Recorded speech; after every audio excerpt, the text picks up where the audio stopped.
also got a couple special guests in studio with us. We have with us, are you the director, like executive director? Foundation director at Lake Area Tech. Okay, yeah. Foundation director at Lake Area Tech Foundation, yes. Right? Tracy Buisker. Yes. Good morning. Good morning. Thank you for joining us. Thanks for having us. Yeah, you bet. Then we've got Melissa Waldner with us, right? You bet. Did I say that correctly? You did. Okay, yep. And what's your position over there? Business partner specialist. Business partner specialist. Okay, so I'm thinking that if we're going to talk a little Build Dakota and some scholarshiping, do you have a little something to do with that then? I do, yeah. As a business, okay. So maybe, Tracy, could you tell us a little bit about what the foundation is kind of about, in like a nutshell, and then we'll get into the business a little too. Sure, absolutely. So the foundation at Lake Area Tech, we manage all scholarships on campus, including the Build Dakota Scholarship, and then we also help with any of the philanthropic gifts to the college. So in a nutshell, that's what we do on a day-to-day basis, and we work really closely with Melissa in our office because, as her title says, she works with all of our business and industry partners because they help us with a ton of scholarships. Yeah. So the businesses and the connection with Lake Area and the students, these students can get essentially their whole college taken care of. Tell us about how this works out. This is crazy. It's pretty exciting. Yeah. So the students are really excited about the opportunity because it's a full ride scholarship. So tuition, fees, books, tools, laptop, whatever they need to finish their program. And then the company comes in and pays about half the scholarship. Build Dakota covers the rest, and they're off to the races. Wow. So the student just has to commit to work for that company for 3 years after they graduate. So. And so I'm thinking you go to high school, and then it's like, oh, you should go to college. Then you go to college and you're like, oh man, I should probably find a job pretty soon. And then you're like, do I like this job or that job? But you have a job like before you even get out of school, and then you're getting paid already, and you're getting paid very well. Isn't there like a really high percentage that like they're already getting paid like over 40, 50 some $1,000s a year, a lot of these kids, right? Or yes. Students. Yes. Our students, we always do a placement survey, and on average, the starting median wage for across all programs is well over $50,000. So depending on the program, it can be quite a bit more than that, but our students do really well. And you're right, our Build Dakota scholars, they actually have a job secured before they even start school, because out of our Build Dakota scholarship recipients, almost all of them have what we call a Stretch the Million partner. And so they already know where they're going to work after they graduate. And so they've already secured their job before they even start school. Wow. So pretty cool. Yeah. So do I have to be coming out of high school? Do I have to be a certain age for any of this? Or can I be 41? Or Absolutely. Yes. I just got that question yesterday, and I said, yep, we see lots of students even that already have a college degree, but maybe it didn't translate to a job in South Dakota or something like that. But yeah, you don't have to be 17, 18. You can be 30, 40. I'm sure we've awarded students that were different ages. So yeah, that would be a good way too. I think maybe, you could incentivize an employee, or retain employees. There are companies that do that, don't they? There's quite a few that they might have worked for the company, and maybe they want them to obtain a new skill set. So they'll essentially partner with Stretch Million and Build Dakota and upskill that current employee to put them through school. And that way they have a new career path at that company as well. So we do see that happen quite often as well. Yeah, talk about investing back into your people. Yes. Yeah, wow. Yeah. So if somebody wants to get started into the Build Dakota, you had that kind of kicked off yesterday, am I right? We had our Ready, Set, Go event, Yeah. Which was designed for junior, seniors, and non-traditional prospective Build Dakota students. And that's just to learn a little bit more about Build Dakota. Some of our Stretch a Million partners were on campus so they could talk about what that partnership looks like, and it just a way to help foster that relationship early on. So it was a really fun event. We had over 170 attendees, and then they brought with an additional 80 guests, which might be a parent, counselor, friend. So we had a busy campus yesterday. Wow. Okay. And so how do you find new businesses all the time, or do they come to you? Do you go to them, or how does that kind of work out? We do have a lot of companies that'll do it year after year, but some will take breaks in between. But I feel like every year we always have a few extras. Yeah. New folks. Either they haven't heard of it before, still, or they have heard about it but just hadn't kind of jumped into it until they really thought, okay, this is the year we need to do this. So. And it's not necessarily, from what I understand, it's not like a very large manufacturer or a tractor company, if you will. Like sometimes it's a mechanic company, or like I think one of our partners, like Haler, I think has gone sent a couple of guys through there before. So it can be small business, large business, anyone really. That's the kind of really neat thing about it is because, we see lots of mom and pop shops. I mean, they just need one student, and that's great. But then, you do have the larger companies that need, 4 or 5. That's great too. We can help out with all of that. Wow.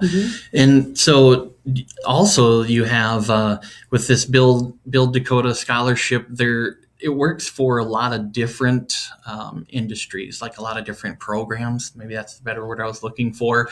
So it's not necessarily just, mechanical or ag. You've got quite a few industries. Can you talk a little bit to that? Yeah. And so with our programs, just about all programs are Build Dakota approved, but not all, but those are set by the state of South Dakota in what is deemed as a high need industry here in the state. And so every year the Build Dakota board kind of reviews that for all the technical colleges and goes through the process of what is deemed a high need field in the state. And so that's kind of what sets the standard of what programs qualify, which I'm happy to report most of ours at Lake Area Tech do, not all, but quite a few of them. So I have no doubt that if you were interested in a particular field, it might be a Build Dakota eligible program. Yeah, it seemed like a good idea to kind of educate the future in what we need. So you guys are on the cutting edge. Yes, absolutely. Yeah. So how do people, if they want to apply for it, how do they get started on doing the application process? Sure. I'll maybe talk a little bit about if you're a student or a prospective Build Dakota student, and Melissa maybe can cover if you're interested in being a partner. Yes. So you have to be accepted at Lake Area Tech into your program, and then it's a simple application process. You'll log into our scholarship application site, which is one universal scholarship application, and you'll use your My Portal credentials, which is at Lake Area Tech kind of your go-to all access to everything on campus when you're a student. And so you'll log into our scholarship application and you'll fill out that universal scholarship application. And if you're, say that you want to stay in South Dakota and work in South Dakota and you're in a qualified program, it's going to automatically populate the Build Dakota scholarship application. And then you'll fill that out. And then basically you're done. And when you apply for Build Dakota, you're applying for any scholarships at Lake Area Tech that we manage. So it's pretty easy. Once you get in there, I would gather, if you have kind of your documents and your stuff that you want to put on your application together, it might only take you a couple hours. We really urge students to put some time and thought into their essays because it's kind of like a job application. And that's what employers are going to see when they're reviewing who they might want to sponsor. Okay, so the approval process goes through the foundation and the employer then, or just through the business? Yep, it'll be both. So it'll come through our office, through our application site. And then if they select that they'd be willing to partner, any of our interested partners in that particular industry would have access to reviewing those applications. And then from that point, the partners really, it's more of an interview process, I would say, with the student. So it's important that they're checking emails and phone calls and have their voicemails set up because it really becomes more of an employee interview to see if they're going to be a good candidate and a good fit for that particular Stretch the Million partner. Sure. So it is limited. It could be for a specific partner anyways. It could be they have 2 openings and maybe 4 people or 5 apply or something. Okay. Yeah, I would say it's pretty competitive. Last year we awarded 155 Build Dakotas. 153 of those had partners. So I would say it's pretty competitive. We usually have in excess of over 400 applicants for Build Dakota each year. Wow. So it's pretty competitive scholarship, but it's been a wonderful a thing for Lake Erie Tech students because it helps them with tuition fees, all their program materials. It's just a great scholarship program. Wow. Yeah. And so if I do want to jump on helping support that, or maybe it's a good tool to gain new employees, I understand you could help with that then, Melissa? You bet. Okay. Yeah, they just need to get in touch with me. Well, we have one document between Lake Area Tech and the company. It just helps or gives us permission really to share that student information with them. So they get to see those applications. They can see the students' contact information if they are interested in interviewing with companies. And then the company kind of takes it from there. But it's definitely up to the company and the student on who they choose to sponsor or partner up with.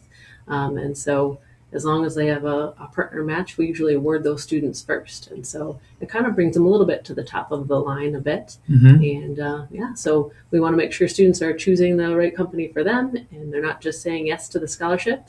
And we also want to make sure the company is saying yes to the specific student and not just saying, yes, I need somebody. Yeah, definitely. That's very important. Yeah. Well, just like your work, it's gotta click. So the programs that you do have then, if you're a business that wants to jump into Build Dakota, you would of course want to be in one of these industries then. And if you're in one of those industries, automotive, let's say, then just approach you and say, hey, I could use a couple service techs or whatever. Yeah. How can we do Absolutely. this? Yeah, Okay. Melissa can get them set up. Students do have to apply by March 31st, and partners have to indicate their interest by then to Melissa. So March 31st is kind of our drop dead deadline, but it's a really great opportunity for students to earn a full ride scholarship.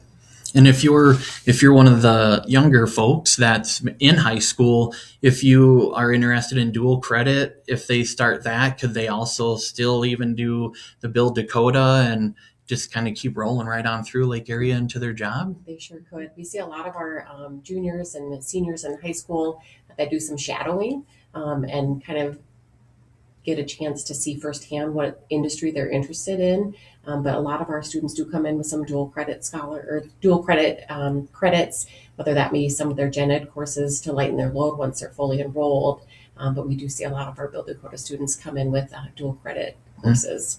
Perfect. Well, that question was specific for a little lady. So Oh, wink.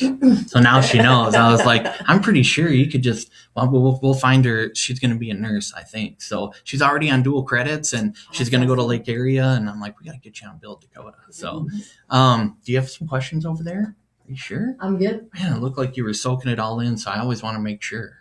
You're good? I got it. You are good. Okay, did we miss anything? Because I want to make sure you gave me a lot of good information here, but I don't want to miss a thing. Is there anything that we missed? I would just add, if you have questions or are interested in Build Dakota, to visit our website at lakeareatech.edu, or you can email us at foundation@lakeareatech.edu, and that will come to our scholarship team and be able to answer questions about scholarships or Build Dakota or anything else that you might have of interest in asking. Awesome. And I know you kind of wrapped it up, but do you have the Festival of Trees and so on? Do you have other events throughout the year that you do, or is that kind of your main one, or we do anything? have quite a few. We'll have Student for Half Day coming up in March, which is an event that we do to showcase to industry and partners and community members kind of what Lake Area Tech's all about.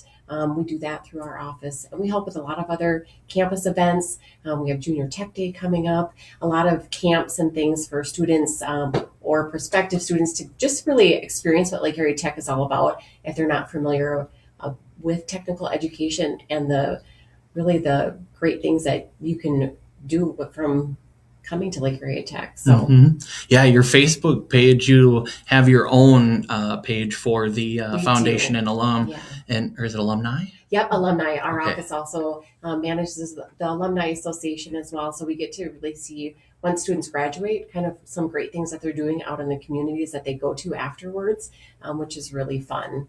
Yeah, that's awesome. And I like how you do spotlights sometimes too. And it's a good page just to follow if you're into community and to see what the college is up to. And it's a lot deeper than just kind of going to school and getting people out into the world, So I think it's great what you guys do to give back. And this program, I've heard numerous times of it giving back to getting people being productive in the community. And that's what we need, So appreciate everything that you guys do for the community. And I've been to some of your events. You do a good job. So thank you. We love having community on campus and just sharing kind of our message and what Lake Erie Tech's all about, because it's a pretty cool place and people can learn a lot of great things and start wonderful careers once they finish their degrees there. So Yeah, I remember 20 years ago when I was graduating, it seemed like it was maybe a smaller school, but I never thought that we'd be talking like, we need people to build housing and things because we've got so many students, and so that's like housing is part of a conversation because our college is getting so big. the That's college awesome. is getting really big, and which is wonderful. It's grown tremendously over just even the last 10 years, 20 years. Mm-hmm. But I think the big thing about Lake Erie Tech is our core has always been the same. Mm-hmm. It's to help people launch their careers and start their lives. And I think that's probably what has always been at the core of our mission and what the focus has always been. Mm-hmm. Yeah. Beautiful. What a great way to end, huh? Mhm. Love it. Okay, well, Melissa and Tracy, thank you both for coming in. You guys do a great Thanks. job. Thanks for having us. Yeah, you bet. We look forward to, hopefully you guys will come back in, keep us up to date on some things. Absolutely. Yeah, Awesome. we'd Okay. love that. Well, that'll do it for Northeast Radio SD. We'll get back to some music here and let it rip. Thanks, guys.